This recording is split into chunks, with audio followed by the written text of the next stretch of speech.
Welcome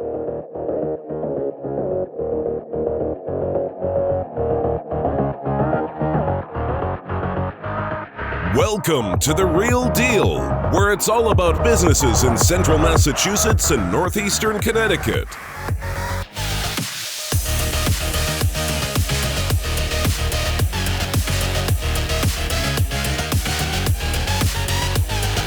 And now, your host, Anthony Shabbat of Shabbat & Associates. Hey everybody, and welcome to the Real Deal Business Podcast. My name is Anthony Shabbat with Shabbat & Associates Real Estate Group of EXP. And on today's show, we have my new friend, Jason Correia of Bloom Shapiro. He's an accountant, and the topic of discussion on today's podcast is going to be PPP and what that is. So welcome to the show, Jason. Thank you for having me. I appreciate it. So I'll give kind of just a quick introduction. As Tony mentioned, I'm a CPA. I work for Bloom Shapiro. So we're a public accounting firm headquartered in West Hartford, Connecticut. But we have about 500 professionals across our offices throughout Connecticut, Massachusetts, and Rhode Island. And I've been with the firm for almost 10 years, which is kind of crazy when I start to think about that. And my focus in the firm traditionally has been on the M&A side. So I'm a director in our transaction advisory services group. And what that means is that typically I'm working with private equity firms or family offices and helping them do some financial and tax due diligence. What is M&A? Yeah, mergers and acquisitions. Sorry. Okay. So typically, I'm working either with private equity firms or family offices or even just, privately held businesses that are looking to make acquisitions to expand their business. So I've been doing that work for about 7 years now. Before that, I was, doing audit work at the firm. And, again, our firm, Bloom Shapiro, we only focus on privately held businesses. We don't do any public work. We're not doing SEC work. We work with family-owned businesses, most of which are in New England just because of our geographic footprint. But businesses that really typically do anywhere from $5 million in revenue, on the low end, to as big as $200 million in revenue. And our expertise goes across a lot of different industries like automotive, construction, not-for-profit and education, manufacturing, distribution, food and beverage, government, kind of runs the gambit. And as Tony mentioned, based on everything that's been happening in the current environment, our firm has dedicated a ton of resources the last few months to really staying up to speed on all the, on everything going on with the government, all the different programs and how that's impacting our clients and businesses. So that's what I'm here today to talk about, is the fun of the PPP, or Paycheck Protection Program. Right. So the date today is June 3rd, 2020, and we're in the middle of coronavirus still. And so Paycheck Protection Program is what Jason specializes in, and he helps companies actually through the process of applying, make sure is that correct? Make sure they're doing everything correctly? Yeah. So, when the program first came out, back at the end of March, when President Trump kind of enacted the CARES Act, I think everybody expected that by the end of June, things would kind of be back to normal. So they came up with the Paycheck Protection Program. Really the concept behind it was that it was supposed to help, small businesses, fund their payroll, keep their employees, employed, help them pay for rent and utilities and things like that, and be a bridge, to help them get through this tough time. So we were helping a lot of our clients on the front end when they were doing those applications. There was kind of an initial flurry. Everybody was trying to get their hands on some money, because there were a lot of advantages to it. A lot of people viewed it as kind of free money because it can be forgiven if you use it properly, and you don't have to pay any of it back to the government. So we've helped clients with the application on the front end. And now what we're helping clients with, which we can talk about certainly in more detail, is helping them make sure that they actually use the money and use it the right way, and maximize the forgiveness so that they don't have to pay any of it back. And then a key aspect to that is when you finish your time period, you actually have to submit a separate application to your bank and to the government to apply for forgiveness of the loan. So you have to apply for the loan. Now you have to apply for forgiveness. So it's a lot. There's a lot of nuances to all the rules and guidance, which frankly, it's hard for us as accountants to stay on top of it because the SBA comes out with new stuff every couple of days. It's constantly changing. So it's really impossible for a business owner to be, fully up to speed and on top of every little nuance to the rules. And, that's what we're here for.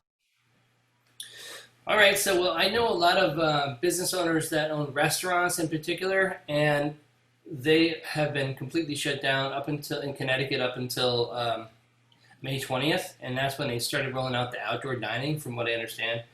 And so they really need help. And do you work with any restaurant owners? Do you help restaurant people through the process? Yeah. We, as a firm, we have a pretty big food and beverage industry vertical.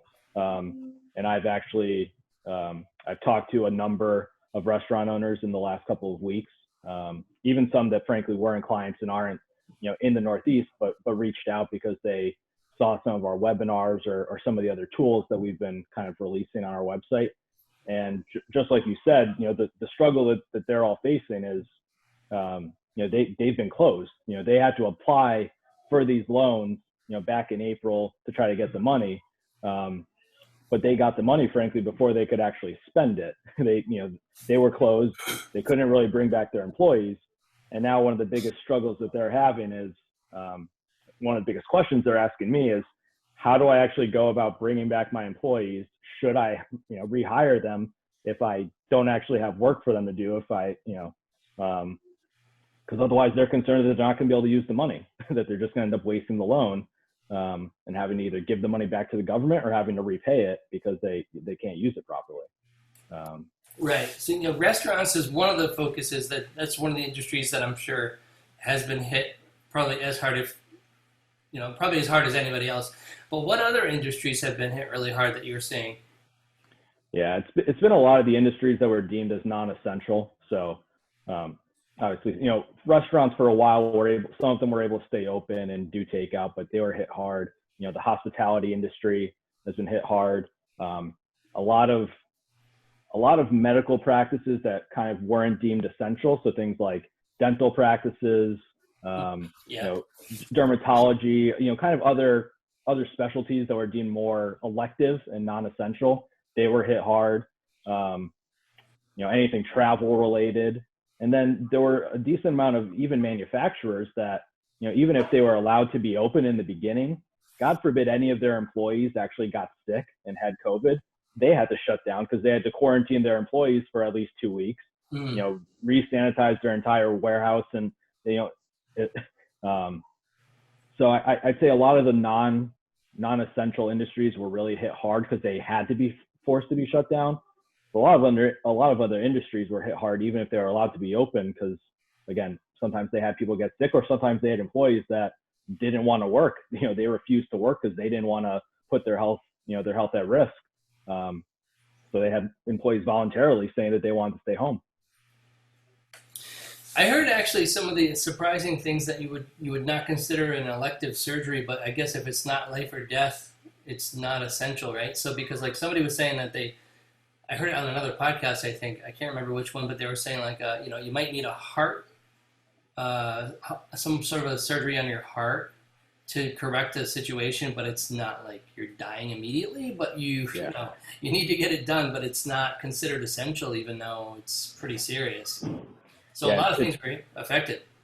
Yeah, it seems counterintuitive in some situations. I certainly get it if you're talking about, a cosmetic surgery.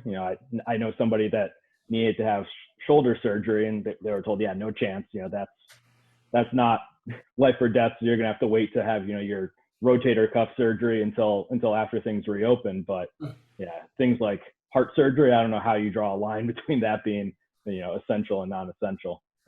What about bars? Like a fully functioning heart would be pretty essential to me. What about bars? I know in Putnam, Connecticut, here where I live, we have a ton of restaurants and we have also quite a few bars, and they've all been just hit very hard. Do you work with anybody that has, bars, and are they being treated differently than restaurants? And what's your experience with that? Do you have any?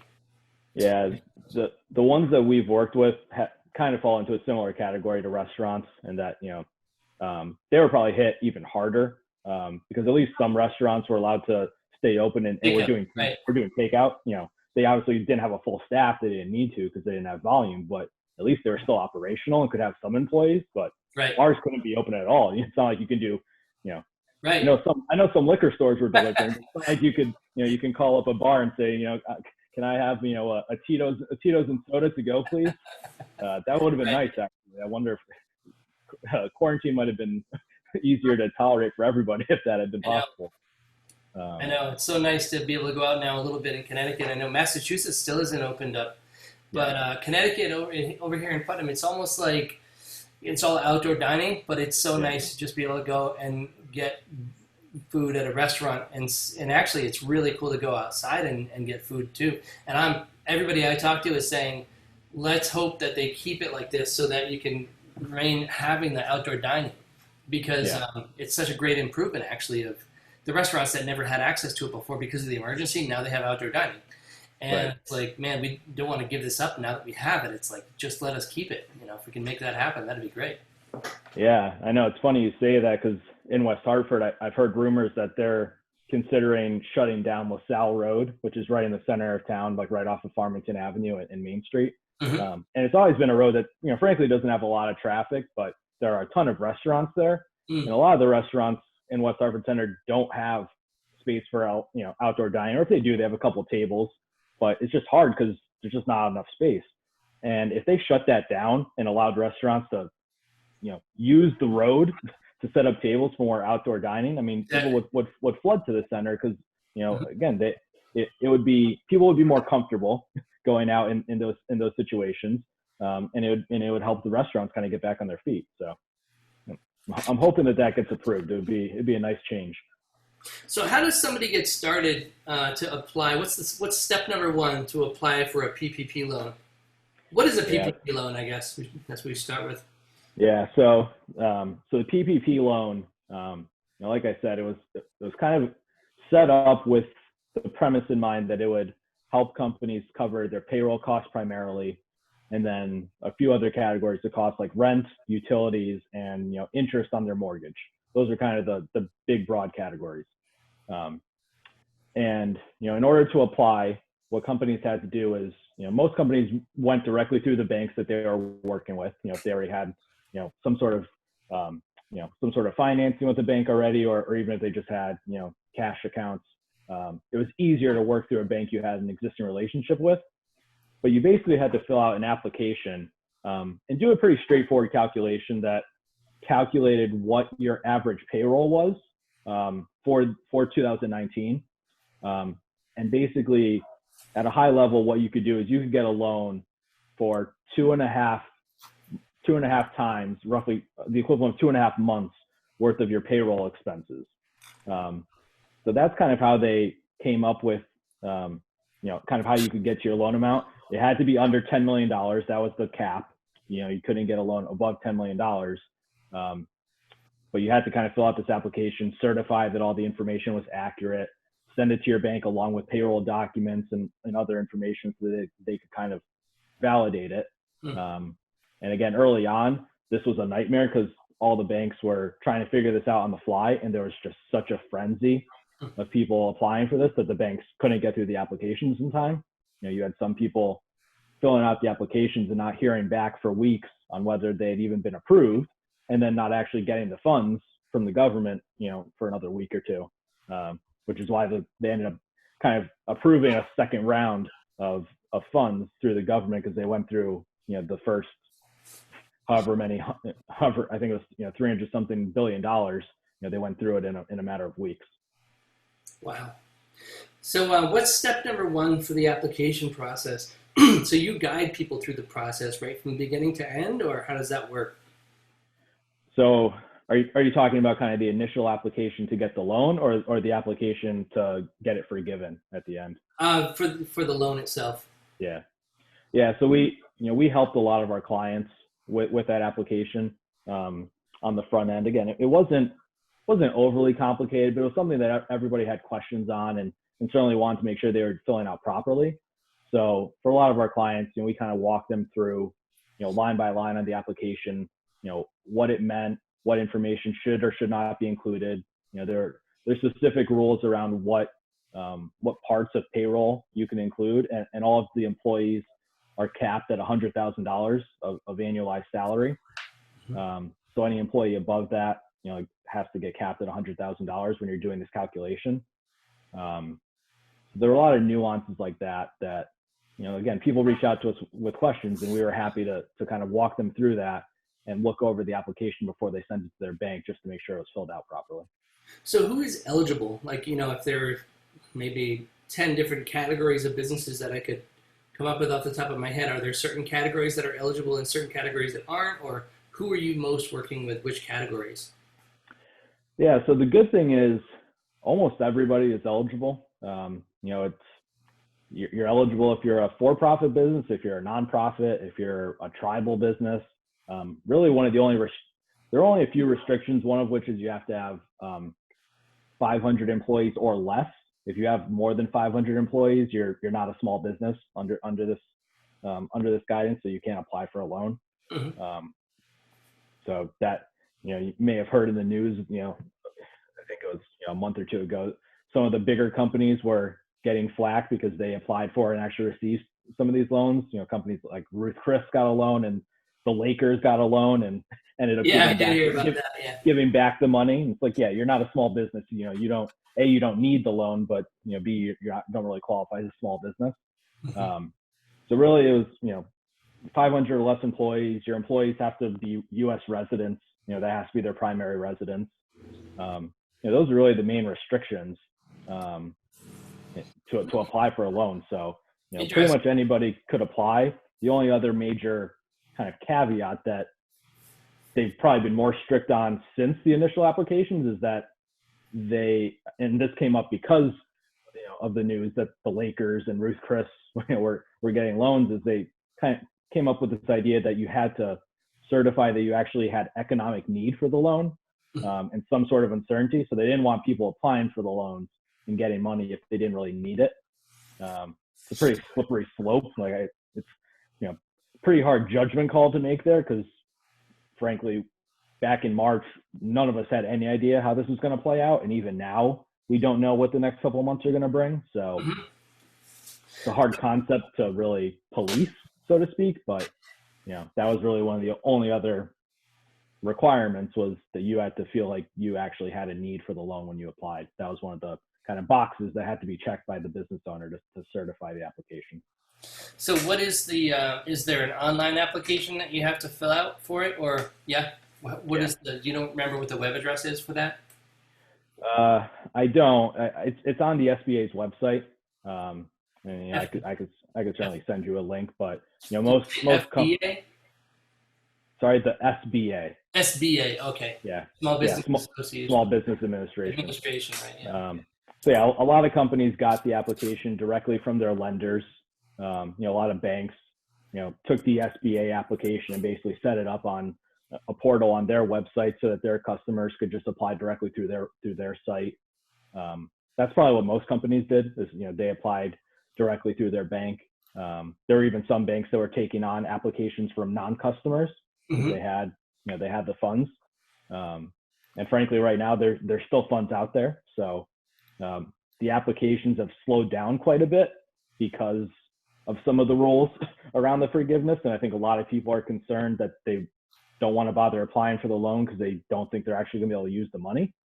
So there's still quite a bit of money out there, and banks are still taking loans. And my suspicion is that people might start applying again if the new bill ends up getting passed through the Senate to kind of make some of the rules a little bit more lenient for business owners. I think you'll see kind of a second wave of people applying for the money now that they realize, I'll actually be able to use this and really take advantage of it. I'm going to share my screen here. I don't know how this works as far as like sharing it on the podcast that we're recording, or are you seeing the screen that I'm sharing right now? Yeah, I am. Yep. Okay, so here's the it's sba.gov/funding-programs slash a bunch of other stuff. But basically, if you just Google um, SBA apply for PPP, and you scroll down to sba.gov and then funding programs, loans, paycheck. That's the page that you're talking about, right? Where people can get more information on it. Yep. So Yep. So you'll see there, yeah, has information about, again, who can apply, some of the details. See there's a link there to find a lender. So if you don't have an existing relationship, you can. I showed my background screen there for my notes for podcast. But okay, yeah, so that's pretty helpful. Yep. Interesting. All right. So this is the first time I've actually recorded a podcast and recorded a shared screen also. So I'm not sure if this is being recorded or not, but I could always go back and overlay it later. Okay. So I'm going to stop the share now. And let's see. There we go. Back to normal again. So I'm sorry if I interrupted you there. I was trying to manage a couple of things at the same time. But no worries. So did I interrupt you, or were able to finish all the stuff you wanted to talk about there? No, we can keep going. Okay. All right. So somebody would go to this website. Would they contact you first for guidance on it? Do they contact your firm for this type of guidance to get started? I mean, they certainly could. I think at this point, if they have an existing relationship with a bank, I'd say the logical thing to do would probably be to reach out to their banker directly. They can certainly help them through the application. Again, it's not a heavy lift. It's something that's pretty easy to put together the information. If they have any questions about it, they could certainly reach out to our firm. I'd be happy to answer any questions. But again, if they work directly with their bank, the banks at this point have kind of worked out all the kinks that early on our clients had a lot more questions because they had a lot of frustration dealing with it because they were so backed up. Now I feel like the machine is running a little bit more smoothly. So working directly with their lenders is probably the best first step on that first application. Okay, so you work with your lender. They help you go through the process. So if you have a loan with Putnam Bank in Putnam, Connecticut, you would call up your commercial lender. Yep. And then they would help you through the process of applying for PPP.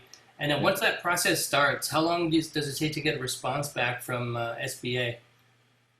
Yeah, so that's where it was really variable in the beginning. My sense is now it would probably be much quicker because the volume of loan applications is much lower right now. Mm-hmm. During the first wave, like I said, some business owners were applying and not hearing back for weeks. Now I think the turnaround time is much quicker. So your lender should be able to work through that application, in a couple of days to approve it. And then you should be able to get the actual proceeds from the SBA pretty quickly. So. Okay. How quickly do you think from the time you apply to the time you get the money? Any idea on that? It's hard to say. My guess is it'd probably be, best case scenario, probably a week, maybe less. Worst case scenario, maybe 2 weeks. That's actually pretty incredible. That's surprising. I would think that it would be, waiting for money from the government. You might end up a couple months, but a week. Yeah, it was closer to a month during the first round, kind of during the first wave of applications. And again, just there aren't as many people applying right now. So I think the banks and the SBA would probably be more responsive now to be able to get the funds turned around. Mm-hmm. Wow. They have everything a little bit more streamlined now. That's awesome.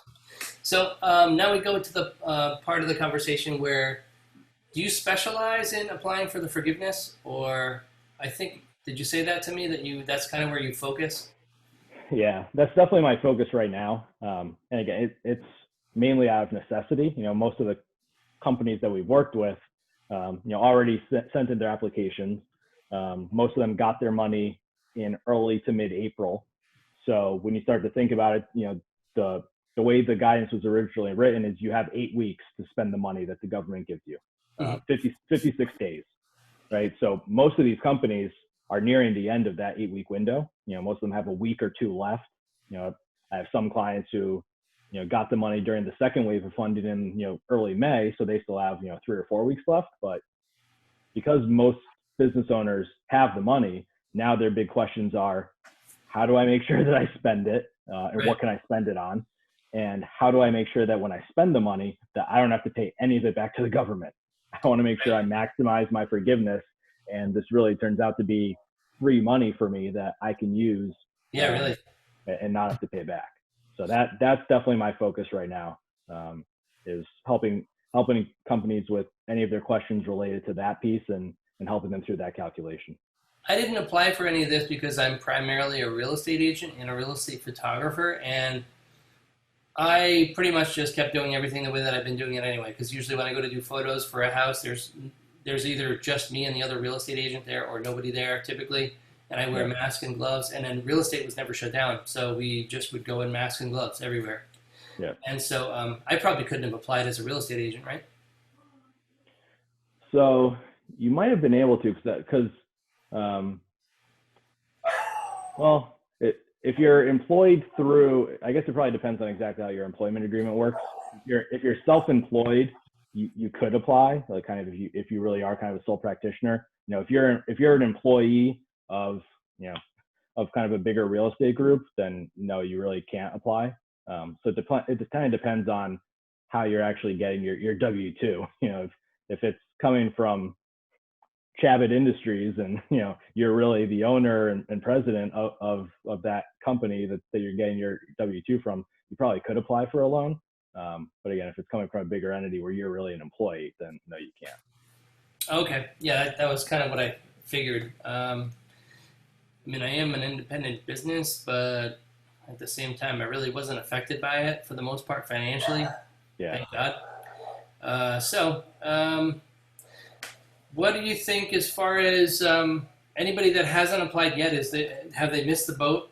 Round 2 is coming around, so what are your thoughts on that? Should people, if they haven't applied yet, should they apply now?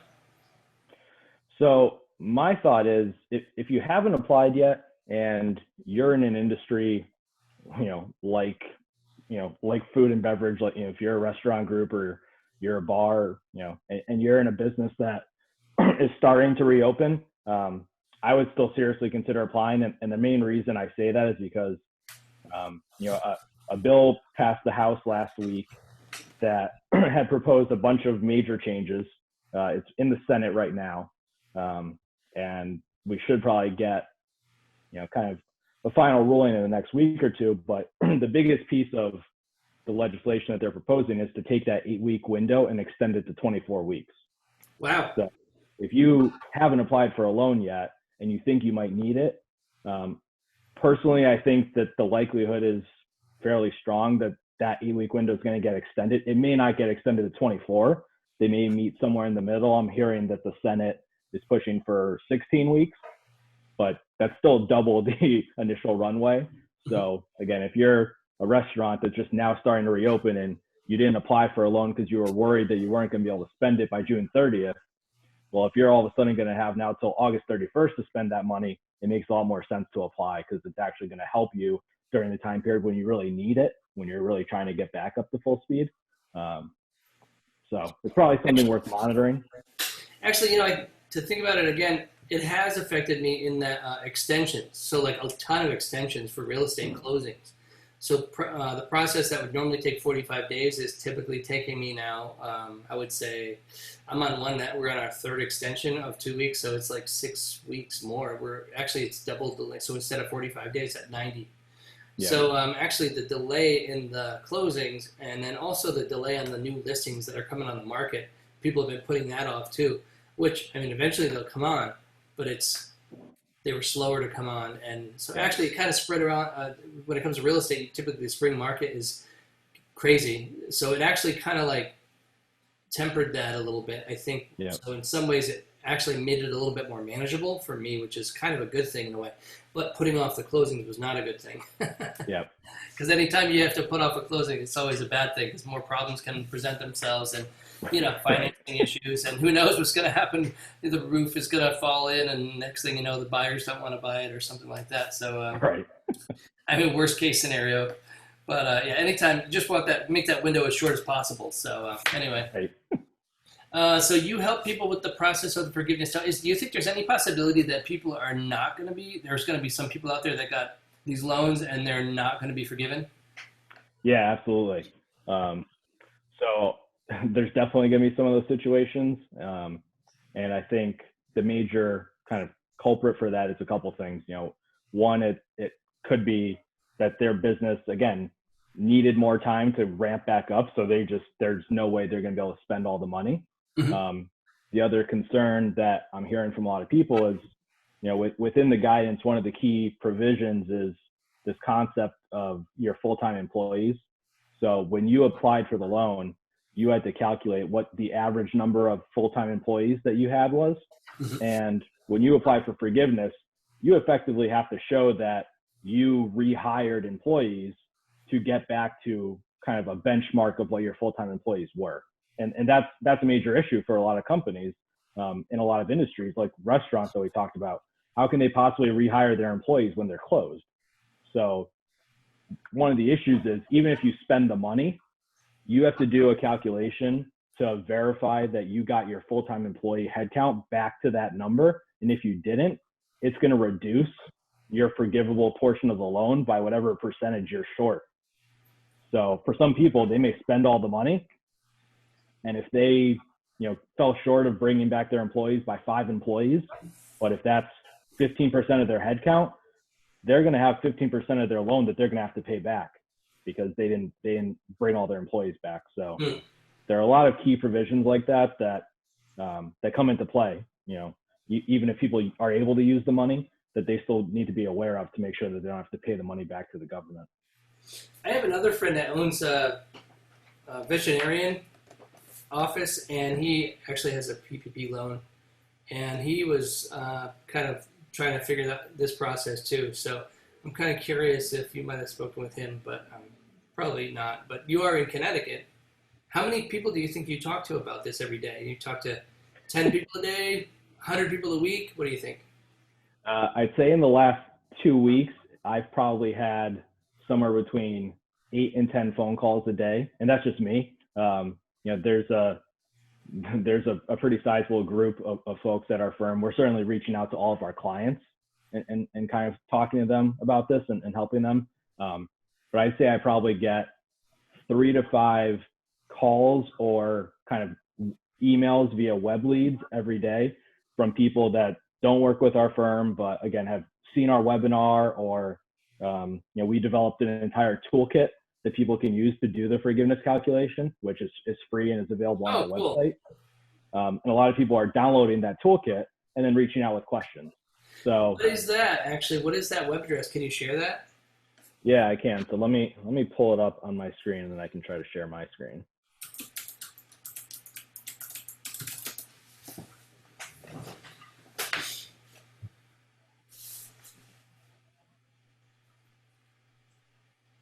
Wow, large graphic right on your home screen, all about coronavirus resources. Yep. So I think you have to enable me to share my screen. Oh, okay. Let's see. Let's try. All right, I think I enabled it. Yeah, there we go. All right. Yeah, so like you said, our homepage has been completely redesigned so that it defaults to COVID-19, because it's really been the focus for our firm and for all of our clients for the last couple of months. So, if you go to the Bloom Shapiro homepage, you're going to go directly to this, and you can see all the different articles, that we're publishing. We have, again, different resources. We've recorded a bunch of our webinars, so if you want to go online and watch it, you can. We've kind of split it out into, questions about state and local, the federal programs like PPP and CARES Act. And then if you go to this section called Toolkits, you'll see we have what it's called the Loan Forgiveness Toolkit and Calculator. And you can come down onto this page. All you have to do is, type in your information.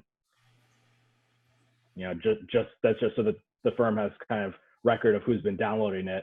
Mm-hmm. Click a button and it'll download the Excel file. And here's kind of a little tutorial that they've put together. Our folks on explaining how to use it. Kind of the different tabs and inputs. So it's a great tool. We've gotten great feedback on it from our clients, and frankly, from other people some of whom work with other CPA firms and just like the way we set up the toolkit. So, I think it's pretty user friendly, but definitely a great resource if you're having questions, but still want to kind of take a first pass at trying to do the calculation on your own. Great. Yeah, that's excellent. You got a YouTube video there, how to PPP loan forgiveness. Excellent. All right. Well, let me go back here and click on, there we go. All right, back to normal. I'm still getting the hang of this Zoom thing, so, working a couple bugs out here and there, but it's been really great, actually. I love doing it this way because I love being able to see who I'm interviewing. Well, actually, I usually do it in person, but I love being able to see who I'm interviewing without having, we could do this anywhere. I interviewed a guy from California the other day, like about a week ago. But you can share screens also, and I can share. If I wanted to show a house that I have for sale, I can go to Google Earth, and it's great. So pretty cool stuff. Zoom, yeah, I know. We're getting used to this, and I think it's a big part of why people aren't really going to be rushing back into their offices anytime soon. You're not kidding. It forced us to do things that we probably should have been doing for a long time. Right. So, all right. Well, I think we pretty much covered just about everything that I was hoping to cover, Jason. And thank you for being on the podcast. How can people get more information from you on this? Yeah, so I guess I'll share my screen one last time. Okay. So this is kind of a quick sell sheet that we put together. I can certainly send this to you, Tony, so that you have it. If anybody reaches out to you, this is just kind of a quick 2-page summary of some of the services that we're doing, kind of what the report looks like if we put together a report. But the best way to reach out to me is is via phone or via email. So you can call me directly. My cell phone number is 860-965-8292. My email address is just jcorreia, Correia @bloomshapiro.com. Again, I'm happy to happy to send that information to you, Tony, so that you can have it handy. I should have pulled up my bio or a business card or something to flash in front of the screen, but I probably actually have one. Yeah, you can actually just send it to me and I can put it on the screen later. No problem. Okay. All right, cool. I'm going to modify this a little bit to have, the contact information and the topic and all that stuff on the screen. So I can do that, no problem. But all right, so everybody, that's Jason Correia. Really nice, super intelligent guy. We're willing to help anybody that's interested in PPP loan forgiveness. And also maybe buying a house that I have listed for sale. So fingers crossed, right? That was it. So thank you everybody for watching the podcast this time. Now I can say thanks for watching because this is just this episode and the previous episode are the first 2 video podcasts. Actually, there was one a long time ago, but I wasn't crazy about it, so I think I just released it with audio. But this podcast and the last one I released are both video, and I'm starting to get a little. I like it.